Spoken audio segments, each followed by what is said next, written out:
அவன் சோப்ராஜ் தொழிலே அதுதானே. விஸ்வா என் தம்பி, அவன் தான் ஜெயிக்கணும்னு என்னால சொல்ல முடியாது. நீ தோத்ததுனால இன்னைக்கு அவனுக்கு எவ்வளவு பணம் கிடைச்சது தெரியுமா? நமக்கு என்ன கிடைச்சிச்சு? 50,000 ரூபாய் கொடுத்தான். போதாதா? சரி, அதை விடு. இன்னையில இருந்து நீ சோப்ராஜுக்கு ரொம்ப வேண்டியவன் ஆயிட்ட. அவன் சொந்த ஆள் மாதிரி, என்ன மாதிரி. அடியாளவா? ஆமா, அடியாள் தான். அப்படியே வச்சுக்கோ. நீ அது சும்மா கைய கால ஆட்டிட்டு பாக்ஸிங் பண்ணா பெரிய சாம்பியன் ஆயிடுவியா? நிஜ வாழ்க்கையில நீ சாம்பியன் இல்ல, அவன் சோப்ராஜ். உனக்கு தெரியாது, நீ சின்ன பையன். நம்ம எல்லாம் வாழ்க்கையில தோத்து பண்ணுவோம். சோப்ராஜ் ஒருத்த மட்டும் இல்லைன்னா ஒருவேளை சாப்பாடு கூட கிடையாது, நமக்கு தெரிஞ்சுக்கோ. உன்னோட இந்த பாக்ஸிங் எல்லாம் நமக்கு சோறு போடாது. என்ன நீ இப்படி பேசுற? நீ நல்லா படிச்சிருக்க. உனக்கு இருக்கிற மூளைக்கு யாருக்கு வேணும் இந்த மூளை? பெரிய மூளை 30 ரூபா கொடுத்தா கசாப் கடையில கிடைக்கும். நீ யாரு நினைச்சு இப்படி பேசிட்டு இருக்க? உங்ககிட்ட என்ன இருக்கு? 4 வெட்டி பசங்களோட சேர்ந்து சும்மா பொழுது போக்கிட்டு இருக்க. சோப்ராஜ பத்தி பேசுறதுக்கு உங்ககிட்ட என்ன தகுதி இருக்கு? எங்கிட்ட தான் என்ன இருக்கு? இங்க பணம் வேணும்டா, பணம். அது சோப்ராஜ் கிட்ட இருக்கு. அது எந்த வழியில வந்தாலும் சரி. மனிதர்னா வீரமாய் போராடுவோம், தீயாய் பாய்ந்து தீமையை பொசுக்கும். நம் அப்பா சொன்னது இன்னும் உங்க அப்பா சொல்லி கொடுத்ததே நினைச்சிட்டு இருக்கியா? இப்படி சொல்லி கொடுத்தவன் தான் 4 நல்ல பேரை காட்டி கொடுத்து தூக்கு மேடைக்கு அமிச்சிட்டு தேச துரோகின் பேரோட போய் சேர்ந்துட்டான். அந்த ஆளுக்கு தான் நம்ம பிறந்தோம் நினைச்சு பார்க்கறதுக்கே நான் வெக்கப்படுறேன். அதை விட சோப்ராஜுக்கு அடியாளா இருக்கிறத நினைச்சு பார்த்து ரொம்ப பெருமைப்படுறேன். காட்டி கொடுக்கிறவனோட தட்டி கொடுக்கிறவன் எவ்வளவோ மேல், அது தெரிஞ்சுக்கோ. நம்மளை பெத்த அப்பா ஒரு கோழை. அந்த ஆள் சொல்லி கொடுத்ததையே வேலை வாக்க நினைச்சு வாழ்க்கையை கெடுத்துட்டாங்க. பேசாம நாளைக்கு சோப்ராஜ் வந்து பாரு.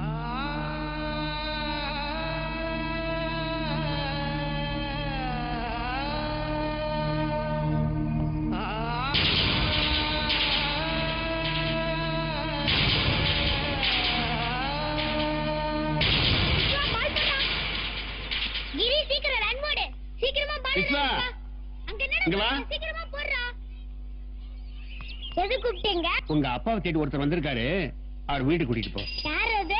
அது அவர்தான்.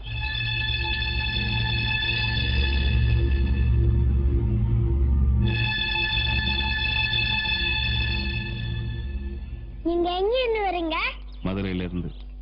உங்க அப்பா உங்களுக்கு முதல்லயே தெரியுமா? தெரியும். உங்க பேர் என்ன? பாரதி. ஓ, பாரதி அங்கிளா? உங்களுக்கு ஏற்கனவே எனக்கு தெரியுமே. எங்க அப்பா உங்களை பத்தி சொல்லியிருக்காரு. நீங்க வெள்ளைக்காரங்க வீட்டுல சண்டை போட்டீங்கல்ல. அப்பா, உங்க ஃப்ரெண்டு பாரதி அங்கிள் வந்திருக்காரு.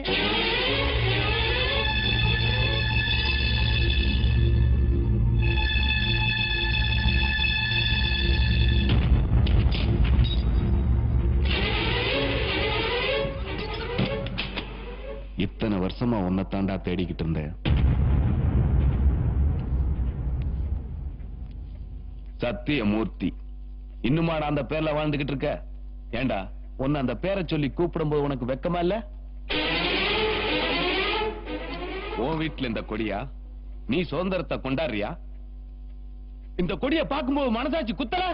இந்த கொடிக்காக நான் சிந்தின ரத்தம் உன் கணக்கு தெரியல?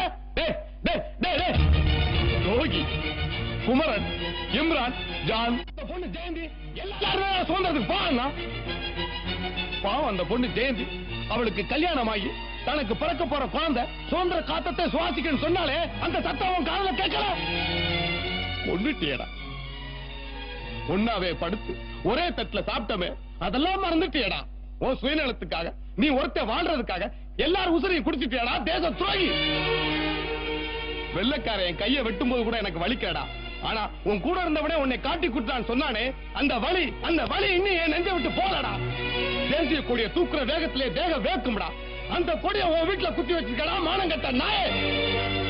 பிறந்த மண்ணை காட்டி கொடுக்கறதும் பெத்த தாயை கூட்டி கொடுக்கறதும் ஒண்ணுதான்டா. ரெண்டடி போலீஸ்காரை அடிச்சதுனால எங்களை எல்லாம் காட்டி குடுத்துட்டாடா பேரு பேழை. உன் கோலத்தனத்தால நீ ஒருத்த வாழ்றதுக்காக 5 பேர் உயிரை வெள்ளக்கார தோட்டாவுக்கு பலியாக்கிட்டா. நீ எல்லாம் ஒரு சுதந்திர போட்ட தியாகி, 10 பசங்களுக்கு பாடம் சொல்லி கொடுக்க வாத்தியாரு. இந்த வாழ்க்கை வாழ்றதுக்கு நீ எல்லாம்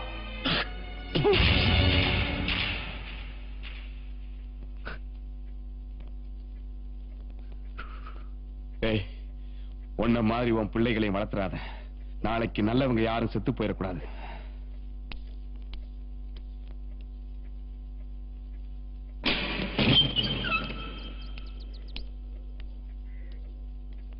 என்னாச்சுப்பா? ஏன் அழுவுறீங்க? ஒண்ணு இல்லப்பா. உனக்கு பாயசம் ரொம்ப பிடிக்கும் இல்ல?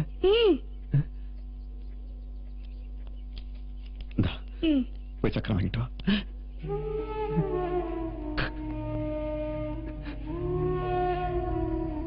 போய் வந்துட்டு.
இதோ வந்துடுறேன், கொஞ்சம் வெயிட் பண்ணுப்பா. எதுக்காக இங்க வந்த?